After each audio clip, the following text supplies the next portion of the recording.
ओजिमेंडियस bye पर्सी बिशी शैली। दोस्तों ये एक सोनेट है। सोनेट ऐसी नज़म को कहते हैं जिसमें 14 लाइनें होती हैं और वो मोस्टली अयैम्बिक पेंटामीटर के ऊपर लिखी गई होती है। अब अयैम्बिक पेंटामीटर क्या होता है ये मैं बाद में बताऊंगा। और जो फर्स्ट ईयर के स्टूडेंट्स हैं वो एक्सप्लेनेशन सुनने के बाद लास्ट चैप्टर पे चले जाएं जहाँ पे उनकी एक्सरसाइज है, क्योंकि मैंने इस नज़म को पूरा डिटेल में एक्सप्लेन किया है बाकी स्टूडेंट्स के लिए भी।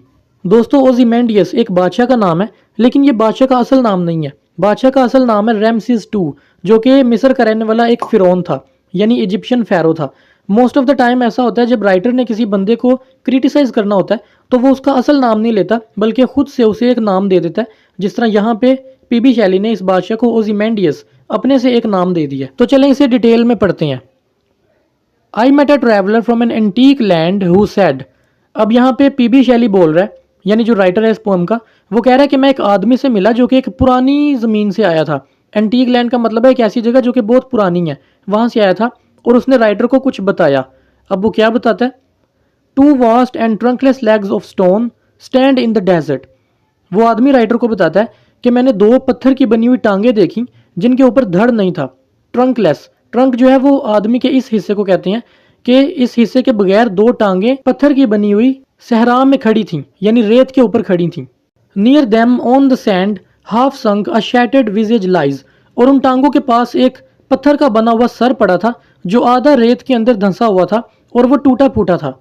Whose frown and wrinkled lip and sneer of cold command. वो जो फेस था जो पत्थर का बना हुआ रेत के अंदर पड़ा था वो देखने में गुस्से वाला लग रहा था। ऐसा लग रहा था जैसे वो आदमी जिसका वो फेस है वो गुस्से में था और वो लोगों को कमांड दे रहा था, यानी उन पे अपना हुक्म झाड़ रहा था।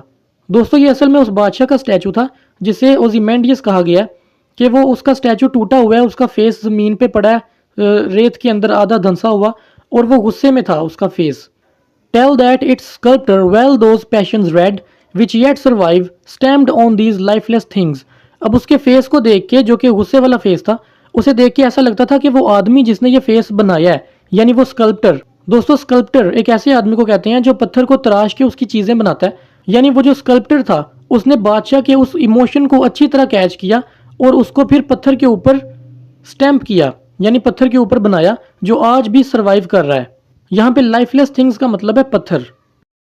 The hand that mocked them and the heart that fed, and on the pedestal these words appear।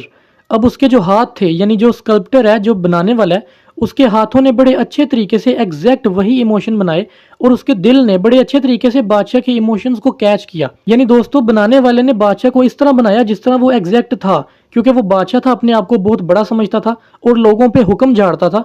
तो बनाने वाले ने एग्जैक्ट वैसे ही उसके फेस के एक्सप्रेशन रखे जैसे एक बहुत बड़े बादशाह के होते हैं। And on the pedestal these words appear, यानी जो टांगे थी स्टैचू की उसके नीचे जो बेस थी जो पत्थर की थी उसके ऊपर ये वर्ड्स लिखे हुए थे। My name is Ozymandias king of kings, look on my works your mighty and despair. कि मेरा नाम ओजिमेंडियस है, मैं बादशाहों का बादशाह हूँ और तुम मेरे कारनामों को देखो, क्या तुम समझते हो कि तुम मेरे से भी बड़े हो।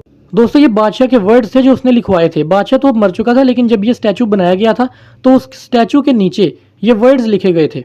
Nothing beside remains round the decay of that colossal rack, यानी उस टूटे फूटे स्टैचू के इर्द गिर्द कुछ भी नहीं था। Boundless and bare the lone and level sand stretch far away, सिर्फ दूर दूर तक रेत थी और तन्हाई थी और दूर दूर तक बस रेत ही फैली हुई थी और कुछ भी नहीं था। यानी वो बादशाह जिसने ये अपना स्टैचू बनवाया था और हर वक्त गुस्से में रहता था और सोचता था कि मेरे से बड़ा और कोई नहीं है और मेरे बड़े बड़े कारनामे हैं दुनिया में, वो अब दुनिया से ख़त्म हो गया और उसकी पूरी की पूरी सल्तनत भी ख़त्म हो गई। अब जहाँ पे उसका वो स्टैचू है वहाँ पे इर्द गिर्द सिर्फ रेत ही रेत है और उसका स्टैचू भी टूटा हुआ है। दोस्तों अगर हम इसकी थीम्स की बात करें तो इसमें 3 मेन थीम्स हैं, पावर ऑफ आर्ट, डिके और man versus nature. Power of art मतलब कि आर्ट जो है उसमें इतनी पावर है कि वो इंसान के मरने के सदियों बाद तक भी अपने आप को ज़िंदा रख सकती है। जैसे वो स्कल्प्टर था जिसने ये स्टैचू बनाया, तो बादशाह तो कब का मर चुका था, लेकिन वो स्कल्प्टर था जिसने बादशाह के उन इमोशंस को इतने ज़्यादा देर तक ज़िंदा रखा हुआ था। और उसके बाद डिके, यानी हर चीज़ ने एक दिन फना हो जाना है। आप चाहे जितने मर्जी बड़े बादशाह हो, एक दिन आपको कोई नहीं जानता होगा और आपकी पूरी सल्तनत ख़त्म हो चुकी होगी। डिके यानी हर चीज़ को जवाल आएगा। और तीसरी मैन वर्सेस नेचर, यानी मैन जो है वो नेचर के अंडर काम करता है। मैन नेचर से ऊपर नहीं हो सकता, एक दिन उसने मरना ही मरना है, ये नेचुरल लॉ है, वो हमेशा जिंदा नहीं रह सकता। तो वो जो भी कर ले वो नेचर से ऊपर नहीं जा सकता। तो मैन का और नेचर का जो एक कनेक्शन है वो यहाँ पे रिप्रेजेंट किया गया है। अगर इस पोएम के राइम और रिदम की बात करें तो इसमें इर्रेगुलर राइम है, यानी कहीं पे इसकी राइम सीक्वेंस में चलती है और कहीं पे बिगड़ जाती है। जैसे शुरू वाली लाइंस में लैंड सैंड स्टोन फ्लोन, ये सीक्वेंस के साथ राइम चलती है, दरमियान में आगे पीछे हो जाती है और आखिर में फिर सीक्वेंस के साथ आ जाती है, जैसे डिस्पेयर बेयर डिके अवे। और अगर इसके मीटर को देखें तो इसमें अयैम्बिक पेंटामीटर है। अयैम्बिक पेंटामीटर का मतलब है कि इसकी हर एक लाइन में 5 अयैम्ब्स हैं। एक अयैम्ब जो है वो 2 सिलेबल्स को मिलके बनता है, यानी एक लाइन के अंदर टोटल 10 सिलेबल्स हैं। ये 10 सिलेबल्स मिलके एक लाइन के अंदर 5 अयैम्ब्स बनाते हैं, जिसकी वजह से इस पोएम की हर लाइन में 5 अयैम्ब्स होने की वजह से इसे अयैम्बिक पेंटामीटर कहा जाता है। इस पोएम में बहुत सारी लिटरेरी डिवाइसेस यूज़ की गई हैं, जैसे alliteration, consonance, assonance, symbolism, allegory, irony वगैरह। अब फॉर एग्जांपल एलिट्रेशन उस वक्त आती है जब लफ्ज़ों के शुरू वाले साउंड्स सेम होते हैं, जैसे यहाँ पे सर्वाइव, स्टैम्प्ड। अब यहाँ इन दोनों लफ्ज़ों के जो इनिशियल साउंड्स हैं वो दोनों सेम है।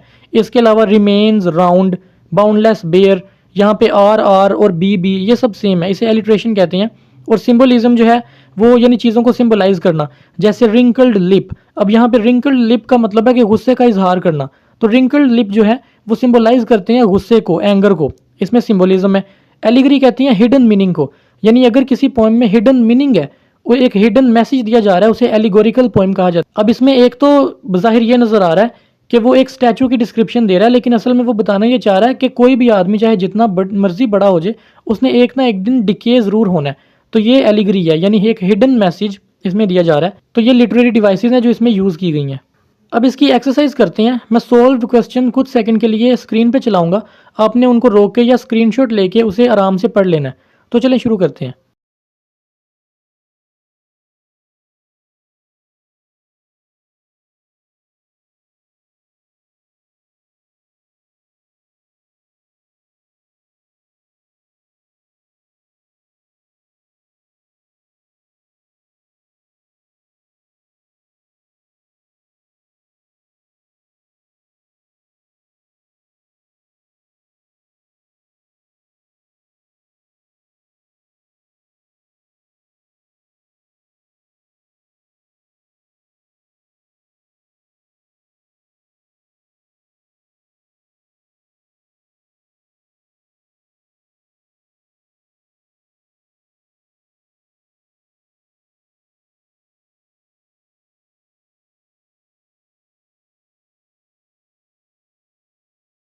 मुझे उम्मीद है आपको वीडियो पसंद आई होगी। अगर आपका कोई सवाल या सजेशन हो आप कमेंट्स में बता सकते हैं।